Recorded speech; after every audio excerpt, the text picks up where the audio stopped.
योग्य हमारे पलवल जिले की सरदारी, समस्त युवा साथी, समस्त मेरी बहनें, मेरे पिता समान बुजुर्ग, मेरे नौजवान साथी, आप सभी से एक महिला होने के नाते मैं गुजारिश करती हूँ। हमारे लिए बहुत ही भयानक, बहुत ही दर्दनाक बात है ये कि एक तरफ तो ये सरकार नारा लगाती है बेटी बचाओ और बेटी पढ़ाओ, और एक तरफ हम जैसी महिलाएं हमारी बेटियों पर अत्याचार, लगातार दुष्कर्म जैसी घटनाएं करती हैं। मैं सभी साथियों से निवेदन करती हूँ, हर घर में महिला है, आपको इतना बड़ा करने वाली भी एक महिला है। मैं हर पुरुष से, हर महिला से, हर पिता समान बुजुर्ग से गुजारिश करूंगी कि उन पहलवान बहनों को ज्यादा से ज्यादा सहयोग करें ताकि उसके हौसले बुलंद हों और भाजपा सरकार, डबल इंजन की सरकार को मुंह तोड़ जवाब देने का कार्य करे ताकि उन्हें लगे कि मातृशक्ति जाग चुकी है।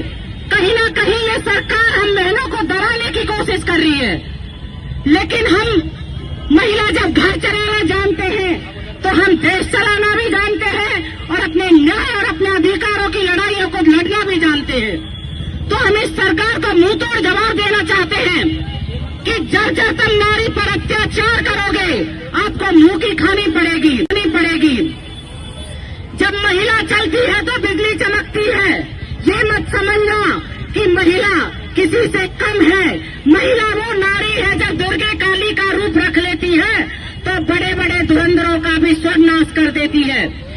तो इस सरकार से हम गुजारिश करते हैं, आज बस स्टैंड पर सभी हमारे युवा साथी और हमारी बहनें और हमारे पिता समान बुजुर्ग आज उन बेटियों के न्याय की लड़ाई के लिए खड़े हैं। सभी संगठन, सभी पार्टी, सभी एक साथ मिलकर, आज ये किसी एक दल की लड़ाई नहीं है, ये सबकी लड़ाई है, सब बहनों की लड़ाई है। क्योंकि मैं भी गई थी, भाई भी गए थे, सभी हम भी वहाँ पहलवान बहनों को अपनी को समर्थन दे के आए थे राष्ट्रीय कूडू की खाप की तरफ से, और हम सभी अपने पलवल क्षेत्र की तरफ से उन बहनों का मनोबल भी बढ़ा के आए थे कि हम आप लोगों के बीच लगातार आते रहेंगे और संघर्ष करते रहेंगे।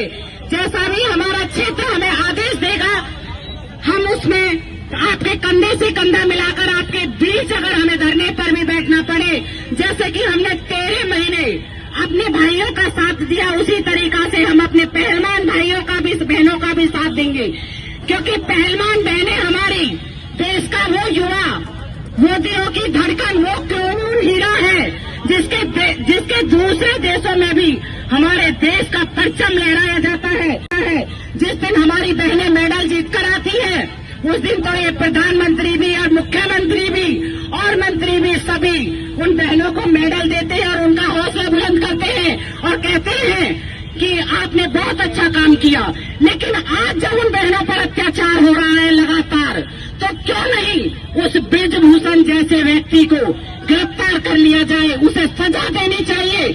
मैं तो यही अपील करती हूँ, जब बहनों के साथ ऐसा अत्याचार होता है तो ऐसे बंदे में तो खड़े होकर सरकार को गोली मार देनी चाहिए, ताकि हमारी बहनों पर इतना बड़ा अत्याचार सहने न पड़े, ताकि हमारी बहनें खुला होकर खुली जीवन की तरह अपनी जिंदगी जी सकें, रोडों पर खुली चल सकें। लेकिन इस सरकार में हम अपने आप को सुरक्षित नहीं समझ सकते। क्या कोई बहन बेटी अपने आप को सुरक्षित समझती है? मैं नहीं मानती।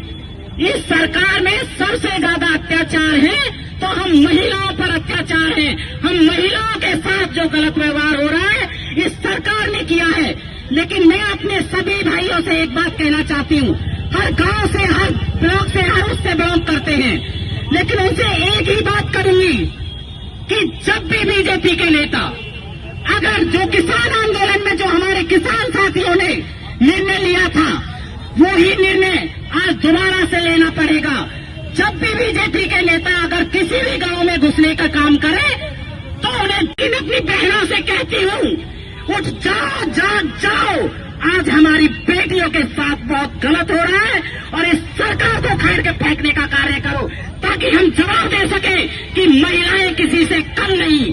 जब बिजली चमकती है तो आकाश बदल देती है, जब बिजली चमकती है तो आकाश बदल देती है, जब आंधी उठती है तो दिन रात बदल देती है, जब गरजती है नारी शक्ति तो इतिहास बदल देती है, इतिहास बदल देती है। जय हिंद, जय भारत।